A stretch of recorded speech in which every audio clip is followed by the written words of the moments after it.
tem um jogador que está com moral, foi elogiado e tudo pelo professor Eric Pulga. Uma contratação que tem dado o que falar. Eric Pulga, camisa 16! Mais um, né, pai? Mais um! Vamos lá, agora é final, pai! Eric Pulga já vivia um grande momento no Ceará e a mudança para Salvador só deu sequência à boa fase.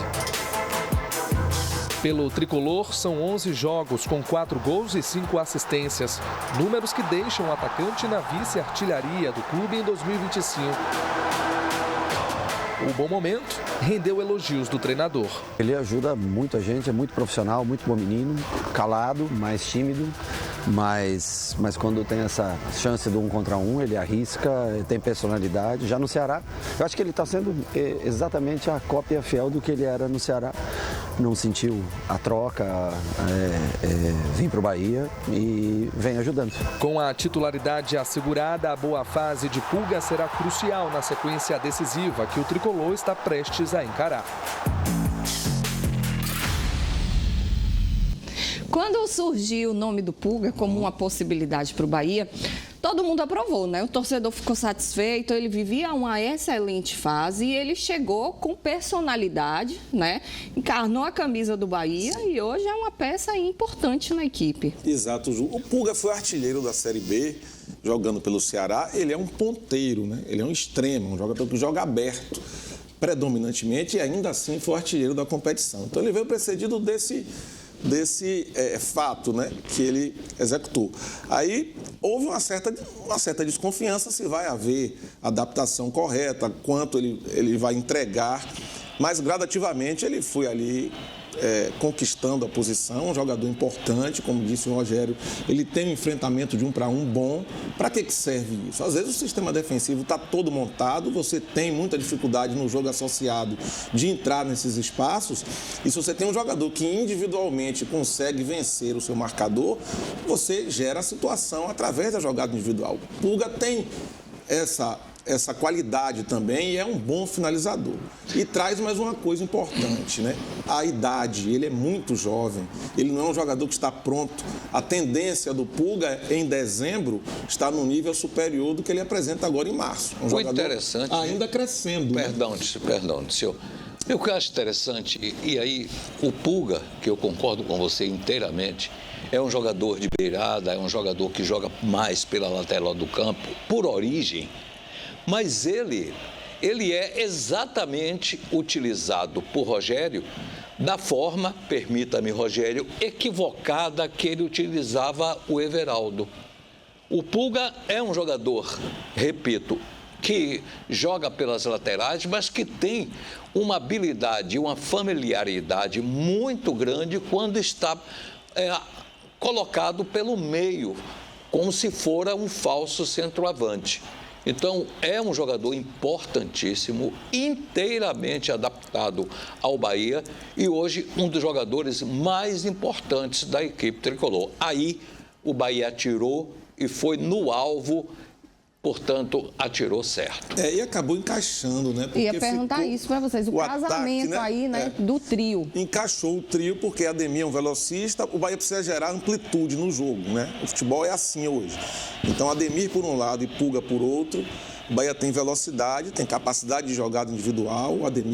O drible do Ademir é diferente do Pulga. O Ademir precisa de mais espaço, um jogador de mais velocidade. O Pulga tem um drible mais curto, um jogo mais associado, né? O Lúcio Rodrigues também é um jogador de muita volúpia física. É um jogador jovem, um jogador que dá muito trabalho, que está evoluindo ainda tecnicamente. Por trás desses 3 jogadores, aí você tem a lucidez e a experiência de Everton Ribeiro. Você tem o Jean Lucas retomando a sua boa condição e o Caio, que é o organizador desse trio de meio campo, é o jogador onde dá o início às jogadas muito lúcido, né? Esse é um sistema perfeito? Claro que não é, que nenhum é. Mas é um bom indicativo. O Bahia, se eu não me engano, Ju, antes dessa última rodada, o Vitória tinha um ataque mais positivo do Brasil, com 30 gols. O Bahia vinha com 29 e o Flamengo, se eu não me engano. Como o Bahia venceu por 5, ele foi para 34. E o Vitória tem 33. Superou, né? São 2 equipes que têm ataques que fazem muitos gols. e que tragam isso, né, nessa rodada de meio de semana, e o Bavi vai pegar fogo no próximo domingo. Vai ser gostoso, viu? Porque falou em Bavi, a minha adrenalina sobe e eu fico numa excitação enorme. Veja, eu vou voltar, me permita, Juliana. Fique à vontade. Me permita, Nelson, eu vou voltar à questão do Ademir, a jogada de lado do Bahia. No dia que o Rogério, a meu sentir, conseguir fazer com que o Juba seja um lateral que passe, um lateral que faça o triângulo, que seja um dos vértices desse triângulo, como é do lado direito. Por exemplo, o Ademir faz isso muito bem, principalmente quando o Everton Ribeiro ele joga um pouco mais aberto, ocasionalmente, circunstancialmente, pelo lado direito, o que não acontece pelo lado esquerdo. O Juba é um ótimo jogador, mas é uma questão de treinamento, é uma questão de adaptação a uma função a qual ele não estava, eu falei estava acostumado, mas tranquilamente pode vir a estar. Esse elenco do Bahia tem força para chegar na fase de grupos e ir bem? Eu acho que tem. Eu acho que o Bahia passa, Ju. Agora, se você pegar a característica... onde foi que o Bahia claudicou no segundo turno do Campeonato Brasileiro? Na minha visão, né, aquele quadrado do meio-campo, ou o losango, que era a formação, né, que tinha o Cauli também, eles perderam um pouquinho força física e força de marcação e competitividade, né? E o Eric, o Nestor e o Michel Araújo são 3 jogadores tecnicamente bons, mas que não entregam essa competitividade sem a bola. Não são atletas de marcação forte. Eu acho que o Bahia carece de um jogador nessa função, tipo um jogador como o Jean Lucas. Eu acho que o Bahia precisa mais pegada e que chegue, porque ao longo da competição ele vai precisar disso. Mas o Acevedo poderia ser... O Acevedo é mais atrás. É mais atrás.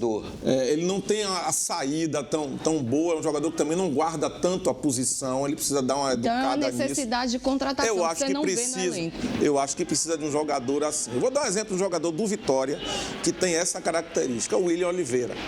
É um jogador alto, forte, que marca e que chega na frente. Como o Jean faz, como o Tassiano, se fosse meia, usado na meia, poderia fazer. Aquele jogador que tem força para ir de área a área. Acho que o Bahia precisa de mais um. Atacante de beirada, o Bahia precisa porque só tem efetivamente de beirada Ademir e Pulga. O Kaique não guarda tanta posição. O Rogério deu uma sinalizada na entrevista no pós-jogo. Ele não é um jogador que pisa na linha, como se fala no futebol. Ele quer entrar no jogo, ele quer pegar na bola, ele quer participar mais pelo meio. Então, se machuca os dois, faz como? Você tem que mudar tudo, né? E a temporada é longa. É longa a temporada. São ajustes que têm que ser feitos, mas o elenco é bom, o Bahia é favorito e tem tudo para passar pelo Boston River. Eu vou até arriscar. Eu vou dizer, o Bahia vai estar na fase de grupos da Libertadores de América. Olha que eu não sou de dizer isso não, você me conhece.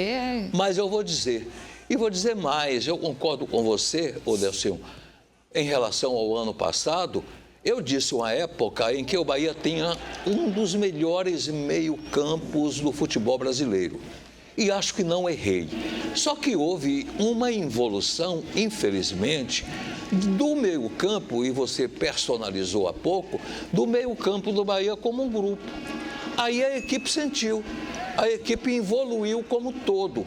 Aí a participação do Bahia, depois do primeiro turno, entre aspas, porque formalmente não existe isso, a participação do Bahia já foi muito aquém daquela outra que ele mostrou na primeira etapa do Campeonato Brasileiro, voltando à Copa América.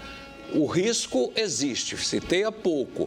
O Rogério sabe disso, sabe do perigo do contragolpe. O Bahia deverá ter uma recomposição rapidíssima para não permitir o contragolpe e errar o menos possível em termos de passe. Mas insisto, afirmo e acho que o risco que corro não é grande.